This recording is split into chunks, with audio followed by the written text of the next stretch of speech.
Alright guys, in this video, we're going to be reviewing the PlayStation 5 since I realized I haven't reviewed it a single time. I haven't talked about it much. I haven't done any videos on it. So, we're going to be reviewing the PlayStation 5 in this video. So, let's get started. So, you guys, here's the PlayStation 5 itself. I've actually had this PS5 since 2022, so it's been 3 years. My experiences with it has been great. No issues at all. Very good game library, and if you have PlayStation Plus, it has so much to offer. So many games. Like, look at all this. There's so much to play on here. I just haven't really played much of it. There's some games on here that I have played, which is FIFA 22. I haven't played Hitman because I want to play the first one. And here we have Mortal Kombat X. Here we have Detroit Become Human. Now the best part about this is that they offer a lot of their old exclusives, you know, from PS4 and maybe some PS5. I have the essential thing, by the way, so I don't have much, but I do have quite a bit still. And well, yeah, there's a lot of games on here you could play. And then in very good graphics too, good performance and everything. If you have a good monitor or a good TV. Now this TV is kind of like not that great. The only reason I use it is because it has good refresh rate, you know. It has 60 hertz and I don't have a monitor. I don't really have a good TV. And the only good thing about this TV is that it doesn't have input lag, so that's like the main reason I use it. Especially for competitive games, this TV is a really good thing for this console. Also, this console is like what? It's like in like half of its lifespan now. It's like 6 years old, I think. At this point, you could, if you do have a PS4 and you're like you do want to upgrade. I mean, I say do it. You don't want to spend too much money, maybe. I would say just try to get one second-handed, since I'm pretty sure people will do that for you. Maybe you could get it for like 200 or no, that's too low. Probably like 350, but like maybe 300 if you're even like lucky enough to find something like that. And especially if it has the disc drive. So, here's another thing we can talk about is that you can also add an internal SSD into this. You can't see it because it's on this side, I think, and you also have to take off this thing. You would have to take it apart with the screwdriver. So you can put an SSD in there to have more storage. I will actually show you that right now. You go to storage, and you have the M.2 SSD. Now at the time that I got this SSD, I got it when it was like 120, so it gave me a terabyte, and the console storage itself wasn't that much, so that was like the main reason I got it. So yeah, that's another really good benefit, is that you can add an SSD to this, and it's a really easy process, and it also boosts up your loading times by like slightly even more. You may not notice it that much, but it's kind of noticeable, kind of isn't. It just happens, you know. But the SSD is very worth it. It's it's very worth upgrading it. If your console storage is looking like that, not like that, 667 or like 800 something, it's definitely worth upgrading with this thing. Makes everything a lot faster and gives you more storage. Just look at this. I have all these games, right? All of these games. This game, I actually have this game on disc. Now I have all these games. All these games take up a bunch of space. But thanks to the SSD, look, this game takes literally so much space. Same with this. And thanks to the SSD, it's helping a lot. Now, for another topic we can talk about this for this console is that, well, it's still very new. It's still very new. The specs on it are very great. And even, you know, here's the thing I've been thinking about lately is that even when the PlayStation 6 comes out, I feel like the specs on this console are still gonna be hella relevant because, well, they got NVMe SSD, they got 120 FPS, with some games, not most games, I would say.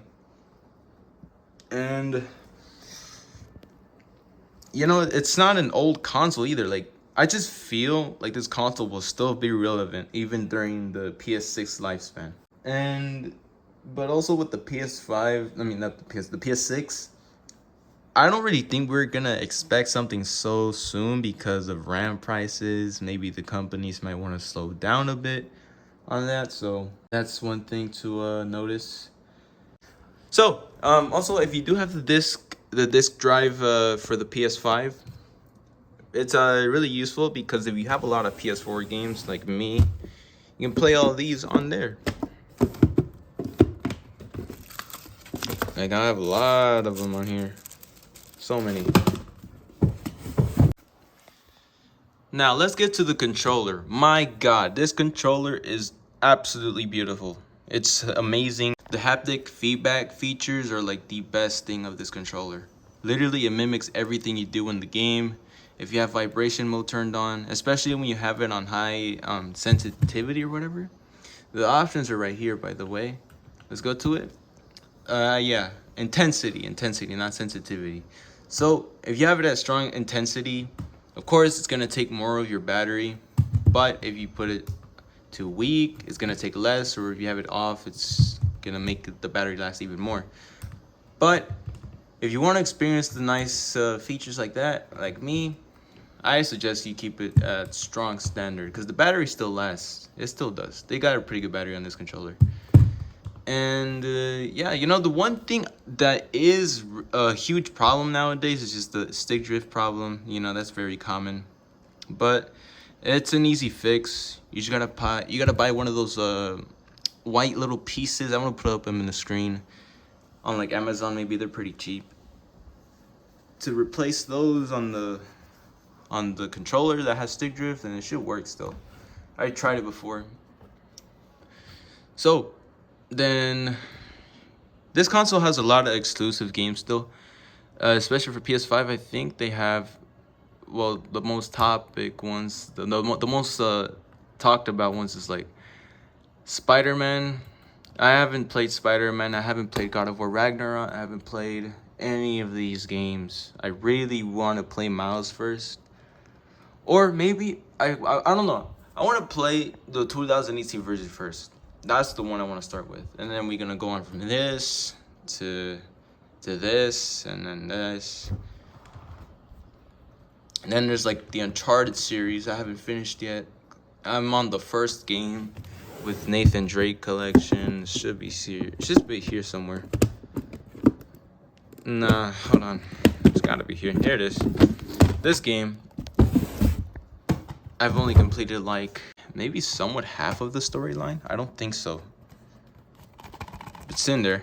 I only played for a little bit, but I'm planning on replaying it again. I'm just continuing the story mode for all the games. I'm still in the first game.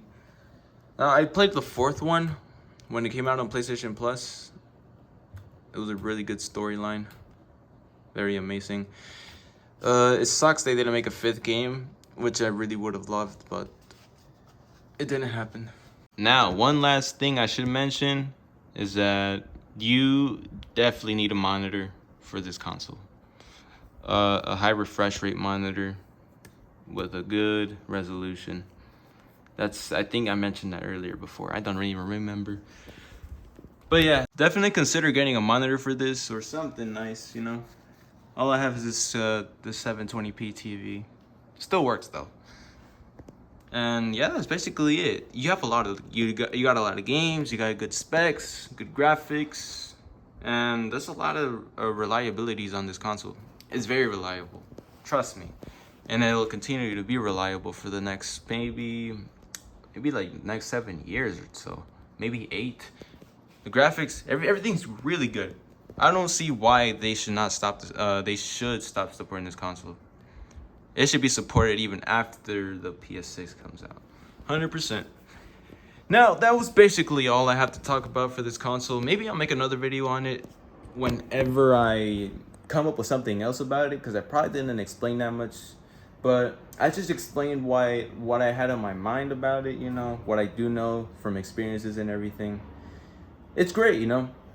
So that was all I had to talk about, you guys. Make sure you like the video, leave a comment down below what you think about my opinion and on this topic, and what your personal experience has been with the PS5, or if you want to get a PS5, you should definitely go and check out maybe like OfferUp or eBay or something to get one second handed, because it's definitely worth it, 100%.